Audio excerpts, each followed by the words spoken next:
నా పేరు జబాది వెంకటేశ్వర బాబు. నేను ఆర్టీసీలో డిపో మేనేజర్గా పనిచేసి రిటైర్ అయ్యాను. చర్ల వాస్తవ్యండి.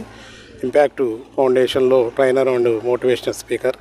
సో ఇవాళ చర్లలో ఉన్నటువంటి గురుదేవ్ విద్యాలయంలో మీకోసం మేము ఉన్నాం. చర్ల సంస్థ వారి ఆధ్వర్యంలో ఇక్కడ 8, 9, 10వ తరగతి పిల్లలకి పరీక్షల ఒత్తిడి అంటే ఎగ్జామినేషన్ ఫియర్ని ఎలా జయించాలి, అధిగమించాలి, అదేవిధంగా కెరీర్ గైడెన్స్ 10వ తరగతి తర్వాత వాళ్ళ భవిష్యత్తులో ఏ కోర్సులు చదవాలా, చదివితే వాటి లభ్యత ఏంటి, వాటి ఎంట్రన్స్ విధానాలు ఏంటి, ఎక్కడెక్కడ ఆ కోర్సులు అవైలబుల్ ఉన్నాయి అనే 2 విషయాలు ఇక్కడ చెప్పడానికి వచ్చాము.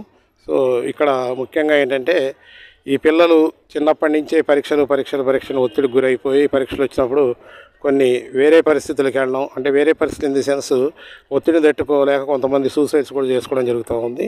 అదేవిధంగా పరీక్షలు రాయాలంటేనే భయపడి పరీక్షలకు కూడా వెళ్ళకుండా పరిస్థితి ఏర్పడుతుంది. కాబట్టి ఆ భయాన్ని తొలగించి పరీక్షలు రాయడం ఎలా అని చెప్పి ఆ పరీక్షలకి ఎలా ప్రిపేర్ అవ్వాలి, ప్రిపేర్ అయ్యాక పరీక్ష హాల్లో కూడా ఏం జాగ్రత్తలు తీసుకోవాలి, ఎగ్జామ్ రాసేటప్పుడు ఎటువంటి టిప్స్ పాటించాలనే విషయాలు కూడా తెలియజేయడం జరుగుతుంది.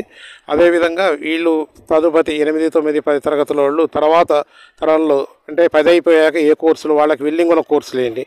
జనరల్గా ఏంటంటే తల్లిదండ్రులు వాళ్ళ యాంబిషన్స్ పిల్లల రుద్ది ఆ యాంబిషన్స్ ప్రకారం పిల్లలు చదవమని ఒత్తిడి చేస్తారు. కానీ పిల్లల యొక్క డిజైర్ కానీ జీల్ కానీ యాంబిషన్ కానీ వేరే ఉంటుంది. దానివల్ల కూడా వాళ్ళు ఒత్తిడికి గురైపోయి ఈ అనుకోని సంఘటనలకు గురవడం, ఆత్మహత్యలు చేసుకోవడం లేదా చదువుని మధ్యలో మానేయడం జరుగుతూ ఉంది.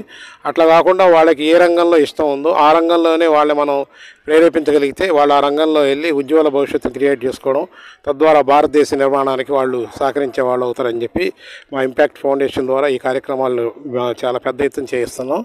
అదేవిధంగా ఇవాళ ఇక్కడ మన లైన్ డాక్టర్ నీల్ ప్రకాష్ గారి ఆధ్వర్యంలో మీకోసం మేమున్న సంస్థ ఆధ్వర్యంలో ఇవాళ ఇక్కడ గురుదేవ్ విద్యాలయంలో ప్రిన్సిపాల్ గారు ఆధ్వర్యంలో ఈ కార్యక్రమం ఇక్కడ నిర్వహిస్తాం. థ్యాంక్ యూ అనండి.